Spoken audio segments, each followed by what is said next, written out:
నమస్తే రమగారు. నమస్తే జయ. శ్రీరామనవమి శుభాకాంక్షలండి. నీకు కూడా జయ. సుమన్ టీవీ ప్రేక్షకులందరికీ శ్రీరామనవమి శుభాకాంక్షలు. మరి పండగ యొక్క విశిష్టత ఒక్కసారి మాట్లాడుకుందామండి.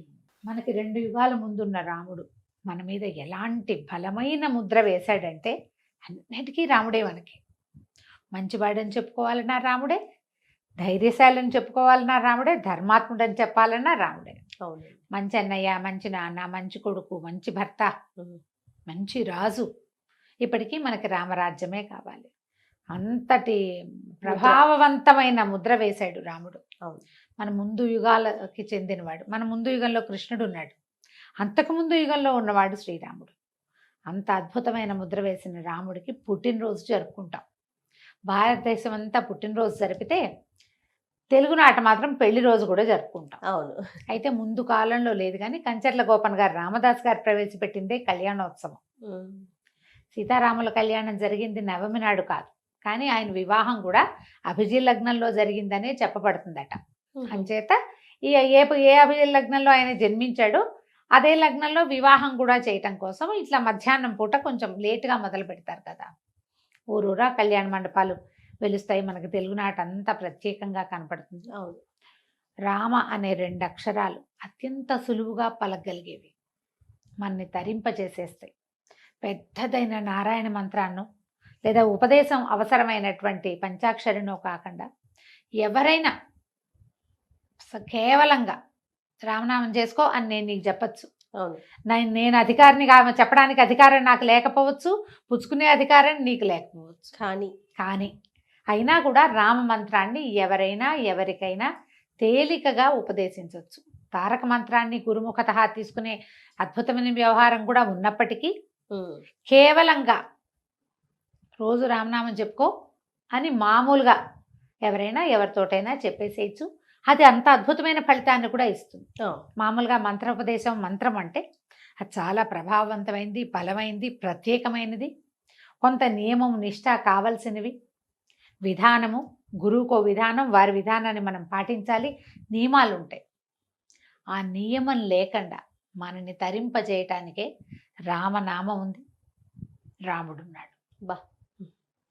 అలాగే ఉంటాడు. ఇప్పుడు ఈ కథల్లో మనం చెప్పుకునే కథల్లో భగవంతుడే రాముడుగా అవతరించాడు. వాల్మీకి రామాయణంలో సుస్పష్టంగా చెప్పబడుతుంది. నేను వీళ్ళ యందు అవతరిస్తాను అని ఆయన చెప్పాడు స్వయంగా బాలకాండలో. చెప్పిన తర్వాత జరిగిన పుత్రకామేష్టిలో పాయసం వచ్చింది. పుత్రకామేష్టిలో ఉన్న యజ్ఞపురుషుడు పాయసం తీసుకొచ్చి ఇచ్చాడు దశరథుడికి. ఆయన 3 భార్యలకి పంచుకోమని. ఆయన ఒక ఆవిడికి ఒక సగభాగము, 2వ ఆవిడికి పావు భాగము, 3వ ఆవిడికి 4వ భాగము, ఇట్లా చొప్పున 2 భాగాలు మధ్యలో ఆవిడికి దక్కేలాగా చేసి పంచిపెడితే పాయసాన్నంలో అర్ధభాగంగా, అంటే దశరథుని తాలూకు తపశ్శక్తిలో, తపో ఫలితంలో సగభాగంగా భగవంతుడు జన్మించాడు. కానీ ఆయన పుట్టిన నాటి నుంచి వెళ్ళిపోయే నాటి వరకు, అవతారం చాలించి నిష్క్రమించే నాటి వరకు తనని భగవంతుడుగా ఎక్కడా ఎప్పుడు ఏ సందర్భంలోనూ చెప్పుకోలేదు. అవును.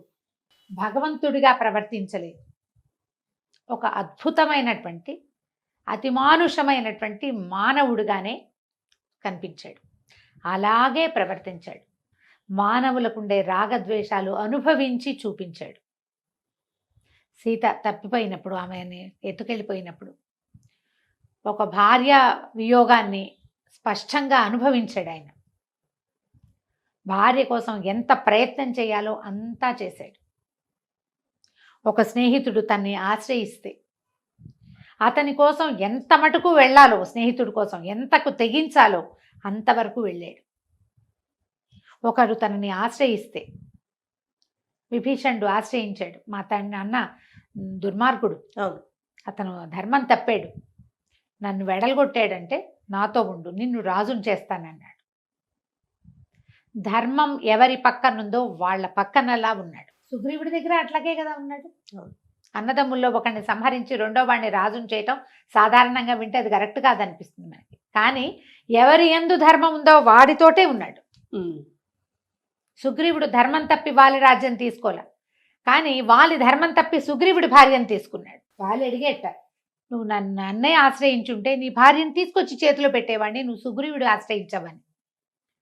నువ్వు సుగ్రీవుడి భార్యని, అతను జీవించి ఉండగా అతని భార్యని నీ భార్యగా చేసుకున్నావు. నువ్వు అధర్మంలో ఉన్నావు. సుగ్రీవుడు ధర్మంతో ఉన్నాడు.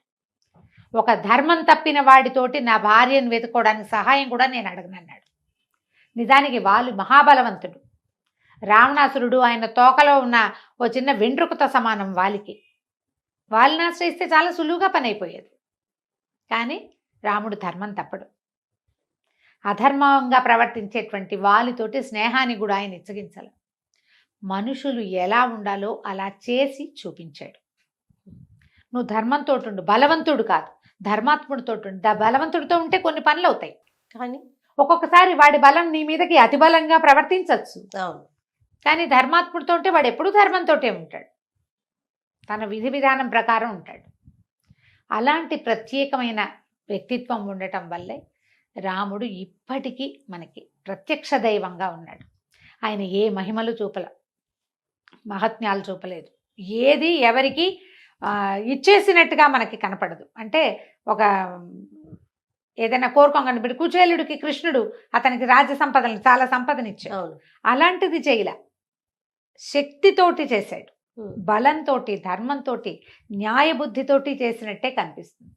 మనిషిగా ఎలా ఉండాలో, ఒక పరిపూర్ణ మానవుడు ఎలా ఉండాలో అలా ఉండి చూపించాడు. కాబట్టి రాముడు మనకి దైవంగా ఉన్నాడు. ఆ రాముడిని ప్రతి సంవత్సరం ఆయన పుట్టినరోజు నాడు తలుచుకోవటం, ఆయన తాలూకు ప్రత్యేకమైన కళ్యాణ గుణాలకి కారకురాలైనటువంటి సీతామహాసాధ్విని కూడా ఆ రోజునే తలుచుకుని ఆమెను ఆయన పక్కన కూర్చోబెట్టి ఇద్దరికి వివాహం జరిపి, ఆ వివాహ వేడుక మన చేత్తోటే చేస్తున్నంత సంతోషంగా ఆనందంగా జరుపుకునేందుకు మనకు ఒక అవకాశం లభిస్తుంది. ప్రతి ఏటా చేస్తాం. మన పుట్టినరోజు జరుపుకున్నట్టే రాముల వారి పుట్టినరోజు, కృష్ణ పరమాత్మ పుట్టినరోజు కొంతమందే ఇష్టంగా చేస్తారు, కొంతమందికి అలవాటు ఉండదు. రాముల వారి పుట్టినరోజు అందరికీ పుట్టినరోజే, అందరూ చేసుకుంటారు. ఎందుకంటే ఆ రోజు కళ్యాణం కూడా చేస్తాం కాబట్టి, రాముడే మనకి ఆదర్శ పురుషుడు కాబట్టి. అయితే ఈ రోజున మనం ఇంట్లో ఉదయకాలమే కాస్త ఇల్లు శుభ్రం చేసుకోవటం, మనకి చేతనైనంత పూజ చేసుకోవటం, రాముడిని తలుచుకోవచ్చు. రాముడికి సంబంధించిన ఎన్నో రకాల శ్లోకాలు, స్తోత్రాలు ఉన్నాయి. రామరక్షా స్తోత్రం అని, తర్వాత శ్రీరామ ఆపదుద్ధారక స్తోత్రం అని, రామ అష్టోత్తరాలు, ఇలా ఏవైనా 4 శ్లోకాలు చదువుకుని, రాముల వారి పట్టాభిషేకం లేని ఇల్లు ఉండదు. అందరి ఇళ్లలోనూ సీతారాముల పటం ఉంటుంది. పటానికి కొంచెం గంధం కుంకుమ అలంకరించి, పుష్పాలతో అలంకారం చేసి, ధూపము దీపము చూపించి, ఆ నైవేద్యం రాముడికి పెద్ద నైవేద్యాలు కూడా ఏమక్కర్లేదు. సింపుల్గా అంత బెల్లం ముక్క, ఓ ఏలక్కాయ, ఒక 2 మిరియాలు తగిలిస్తే చాలు. కొద్దిగా పానకము, వడపప్పు నివేదన చేసుకుని రాముడిని తలుచుకోండి. మీ ఇంట్లో రామాయణం పుస్తకం కనుక ఉంటే 1 పేజీ మీ అవకాశాన్ని బట్టి చదువుకోండి. చాలామంది కొంటారు, ఏం చదవరు, పైన ఎక్కడో కనపడుతూ ఉంటుంది. వచ్చిన వాళ్ళు అబ్బో మీ ఇంట్లో రామాయణం ఉంది అంటే సంతోషంగా ఉంటుంది. కానీ దాన్ని మనం ఏం చెయ్యం కదా. పర్వదినం రోజున తప్పకుండా చదవగలిగితే ఎక్కువ చదవండి, లేకపోతే కొన్ని పేజీలైనా చదువుకోండి. చదవగలిగే వాళ్ళు ఉంటే కనుక సీతా కళ్యాణ ఘట్టం, పుత్రకామేష్టి ఘట్టం చదువుకోవచ్చు, సీతా కళ్యాణ ఘట్టం చదువుకోవచ్చు, అయోధ్యకాండ మొదటి 2 సర్గలు, రామగుణ వర్ణనం కావాలంటే అది చదువుకోవచ్చు. లేదా ఇవన్నీ కాదండి చివరి సర్గ చదువుతామంటే పట్టాభిషేక సర్గ యుద్ధకాండ చివరిలో ఉంటుంది. ఏదైనా ఒక సర్గ చదువుకుని రాముల వారి పుట్టినరోజుని సంతోషంగా, ఆనందంగా, భక్తి తత్పరతతోటి జరుపుకుందాం. తప్పకుండా రమ్మ గారు. నమస్తే. నమస్తే జయ.